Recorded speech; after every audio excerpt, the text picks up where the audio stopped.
안녕하세요. 방구석 철학입니다.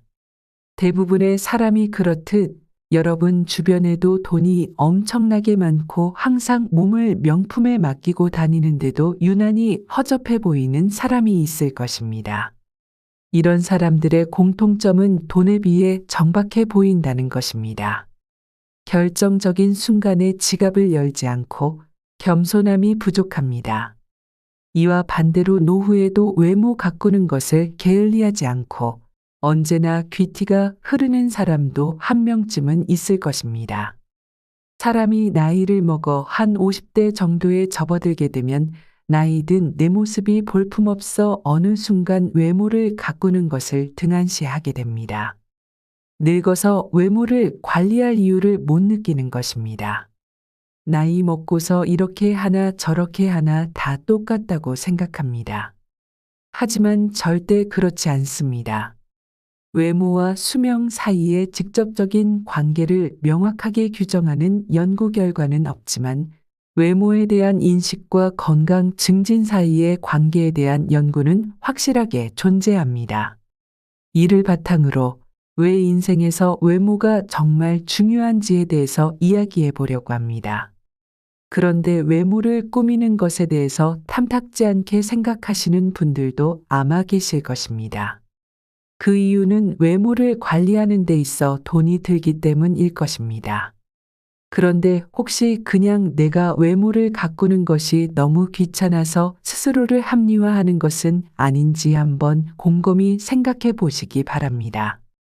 외모를 가꾸는 것을 조금도 고민할 필요가 없는 이유는 명확합니다. 잘못된 것이라는 것을 알지만 대부분의 사람들이 나를 판단하는 첫 번째 근거가 바로 외모이기 때문입니다. 외모보다 마음이 중요하다는 것을 알지만 외모를 가꾸면서 마음마저 더한다면 이보다 더 좋을 수는 없을 것입니다. 그럼 외모가 왜 중요한 것인지, 왜 가꾸어야 하는지 예를 들어 이야기를 해볼까 합니다. 오랜만에 친구와 만나기로 하고 고급 레스토랑을 예약해 한껏 차려입고 약속 장소에 도착했는데 약속 장소에서 만난 친구는 슬리퍼를 신고 집에서나 입을 법한 다 늘어난 운동복을 입고 나왔다고 생각해 보면 어떻습니까? 아마 대부분은 나를 무시하나 라고 생각하실 겁니다. 외모, 차림이라는 것이 아무것도 아닌 것 같지만 실제로는 나와 타인을 존중하는 첫 번째 근거가 됩니다. 그렇기 때문에 외모가 중요한 것이기도 합니다. 외모를 가꾼다는 것은 단지 내 자신을 좋아 보이게 만드는 것이 아니라 사람에 대한 존중을 보여주는 행위이며 내가 건강해지고 행복해지는 과정이라는 것을 알아야 합니다. 건강한 피부, 단정한 옷차림과 헤어스타일은 모두 내가 스스로 관리하고 해야 하는 것이며 이 모든 것을 하기 위해서는 내 자신이 부지런해야 할 수 있는 것입니다. 그리고 남들이 나를 충분히 긍정적으로 볼 수 있는 근거가 되어 줍니다. 외모를 꾸민다는 것은 화려하게 라는 말이 아닙니다. 화려하다는 것은 남들의 시선과 관심도만 올라갈 뿐 대부분은 사람들에게 손가락질 당하기 십상입니다. 그럼 외모를 어떻게 꾸미는 것이 좋을까? 깔끔하게 옷을 차려입고 포인트 액세서리 하나 정도 그리고 나만의 스타일이 있다면 딱 좋습니다. TV나 행사에 나오는 재벌가 사람들, 오너들을 보면 더욱 쉽게 이해하실 수 있을 것입니다. 깔끔하게 입는다는 것은 본인의 스타일과 옷을 상황에 맞게 고르고 최대한 정돈된 상태로 입는 것을 말합니다. 치렁치렁한 액세서리는 필요 없습니다.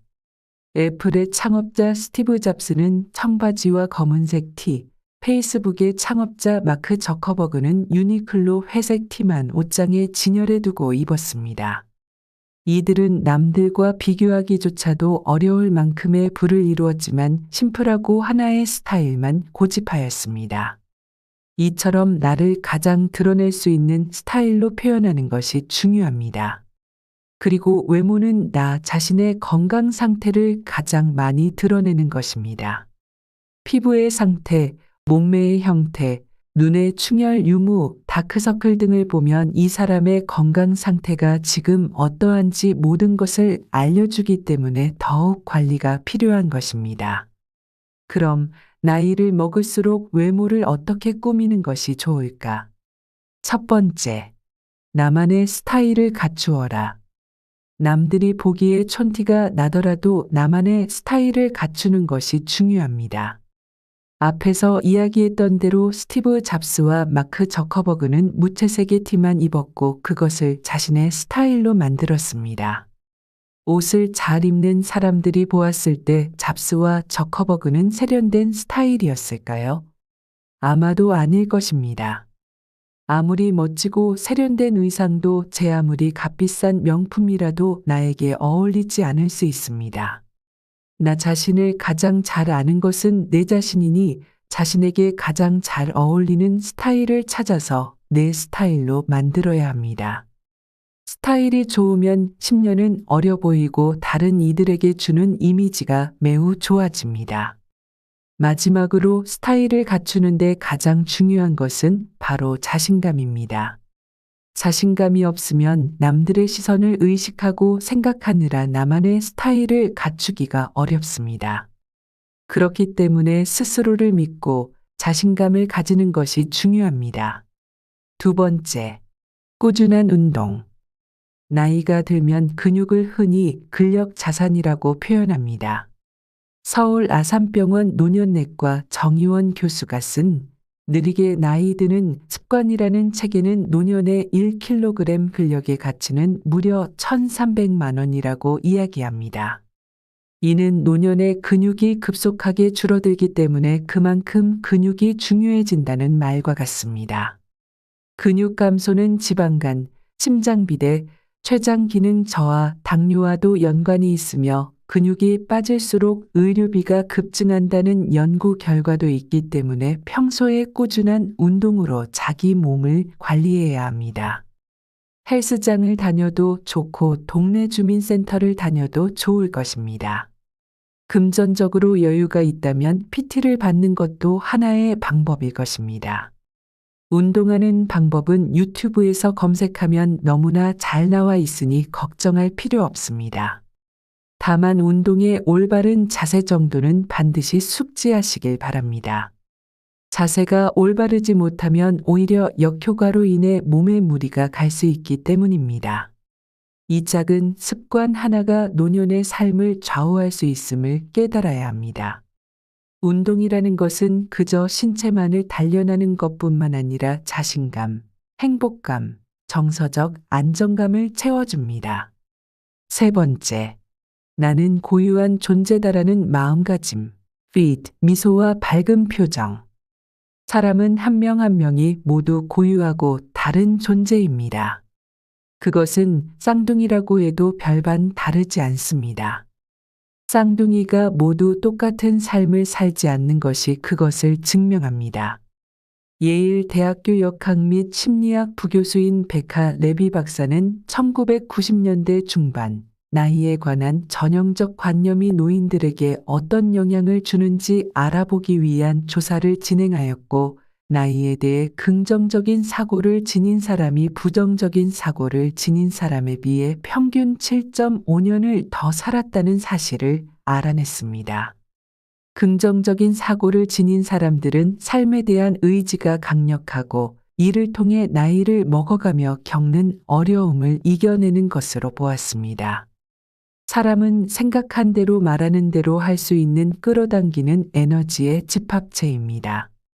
그렇기에 긍정적인 끌어당김을 통해 운동, 공부, 젊은 생각, 젊음에 대한 정보 등등 내 자신에게 도움이 되는 것을 찾고 몰입하면 자연스럽게 몰입하는 동안 행복해지고 긍정적인 에너지가 채워지게 될 것입니다. 그렇게 미소와 밝은 표정이 따라오게 되고 자연스럽게 남들보다 더 나은 외모를 유지할 수 있을 것입니다. 네 번째, 선크림을 잊지 마라. 선크림, 즉 자외선 차단제를 잊지 말고 항상 챙겨 발라야 합니다.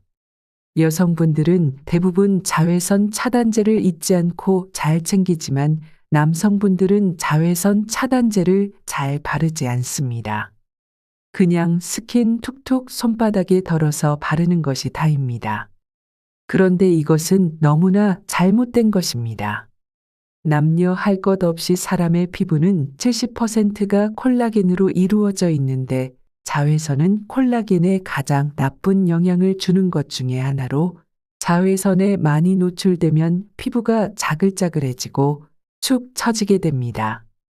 그렇기 때문에 UVA, UVB 둘 다 차단해 줄 수 있는 자외선 차단제를 선택해서 꼼꼼하게 발라주는 것이 중요합니다. 특히 목은 피부가 얇아서 자외선에 노출되면 더 빠르게 손상이 되어 목의 가루로 주름살이 생길 수 있기 때문에 높은 지수의 자외선 차단제를 발라주는 것이 중요합니다. 5번째, 늘 즐겁게 살아라. 건강이 있어 언제나 빠지지 않고 나오는 레퍼토리이지만 무엇보다 중요한 이야기가 아닐까 합니다. 인생을 즐겁게 살아야 합니다. 고생 끝에 낙이 온다는 말 다 거짓말입니다. 고생 끝에 병이 오는 법입니다. 육체적인 건강뿐만 아니라 정신적으로도 건강해야 사람이 행복할 수 있습니다. 행복한 사람이 불행한 사람보다 수명이 더 길다는 것은 수많은 연구와 조사 결과로 증명이 되었습니다. 또한 이런 행복감은 노화에도 영향을 끼칩니다. 잘 자고 충분히 휴식하고 균형 잡힌 식사를 하고 술을 멀리하고 담배를 태우지 않는 건강한 생활 습관을 유지하면 신체 나이의 노화 속도가 느려집니다. 거기다 나이를 먹는 것에 대한 긍정적인 태도와 스스로 신체 나이를 몇 세로 정하고 삶에 임하느냐에 따라 주변 사람들, 즉 가족, 직장 동료 등과 좋은 관계를 유지하는 것이 큰 영향을 미치며 이를 통해 자신의 생체 나이를 10세 이상 어리게 늦출 수 있는 것으로 알려져 있습니다. 6번째, 피부 관리에 신경 쓰라. 사람을 볼 때 가장 먼저 눈에 들어오는 것은 키와 체형 정도를 제외하면 아마도 피부일 것입니다. 피부는 외모에 있어 큰 비중을 차지합니다. 피부 상태에 따라 외모에 대한 평가가 극과 극으로 갈리는데 피부만 잘 관리해도 외모가 확 살아나고 나이에 비해 젊어 보인다는 소리를 들을 수 있습니다.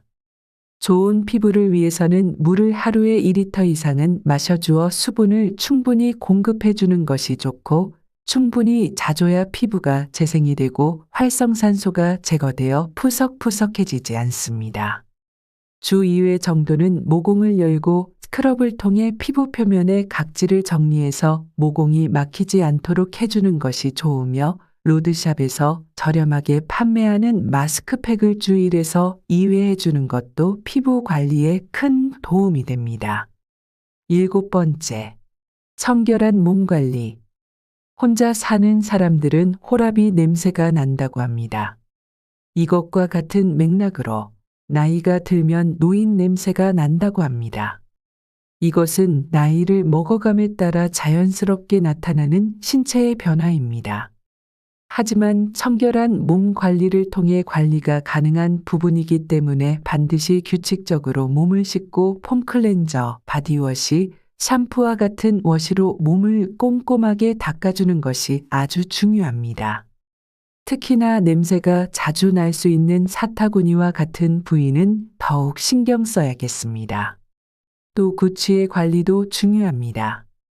아무리 외모를 잘 관리했다고 한들 입에서 구취가 심하면 말짱 도루묵입니다. 그렇기 때문에 양치를 제때 꼼꼼하게 하고 혀에 끼어 있는 설태와 치아 사이에 있는 찌꺼기들을 치실 또는 치간칫솔을 이용해 반드시 제거해 주는 것이 좋습니다. 이 모든 것을 빼먹지 않고 꾸준히 관리를 했음에도 구취가 계속해서 생긴다면 입이 아닌 다른 내장의 문제 또는 편도결석에 의한 것이니 이를 확인하여 원인을 제거해야겠습니다. 마지막으로 즐겨 쓰는 향수 하나 정도는 구비하여 사람들에게 나의 향기를 각인시키는 것도 좋을 것입니다. 8번째, 올바른 식사. 밥을 느긋하게 먹는 것이 건강에 좋고 기운을 얻을 수 있습니다. 그냥 허겁지겁 빨리 먹는다면 사람은 개와 다를 바가 없고 음식은 사료와 다를 바가 없습니다. 가공된 음식과 패스트푸드를 줄이고 소화가 잘 될 수 있도록 긴장감을 줄이고 천천히 음식을 음미하며 먹는 것이 좋습니다. 밥을 음미하며 먹을 때는 음식에 대자연의 기운이 담겨 있다고 생각하고 빨리 먹기보다는 느긋하게 먹는 것이 삶의 백미를 찾을 수 있는 길입니다. 이 8가지 외에도 도움이 되는 것들로는 사람과 싸우지 말고 문제와 싸우는 것, 언어의 격식이 사람의 격식이니 입 밖으로 하는 말은 언제나 조심할 것, 오른손과 왼손 그 사이에 또 다른 손 겸손을 둘 것 등이 있습니다. 이렇게 나이가 들어갈수록 외모 관리, 귀티나는 방법에 대해 알아보았습니다. 이 8가지를 잘 지켜나가면 여러분의 삶은 이보다 더할 나위 없이 귀티가 흐르는 멋진 삶이 될 것입니다. 멋있고 귀티나는 사람들은 자신의 의지로 미래를 만드는 삶을 살아갑니다. 그들은 물리적인 시간인 크로노스가 아닌 자신만의 의미 부여로 행복한 시간을 보내는 카이로스의 시간을 보냅니다. 작은 일상 속 노후의 행복을 중요하게 여기고 목표를 달성하는 것보다 그 과정에서 가져오는 성취감과 행복감을 더 중요하게 여깁니다. 이상으로 이번 영상을 마치도록 하겠습니다. 구독과 좋아요 부탁드리며 긴 영상 시청해 주셔서 감사합니다. 이상 방구석 철학이었습니다.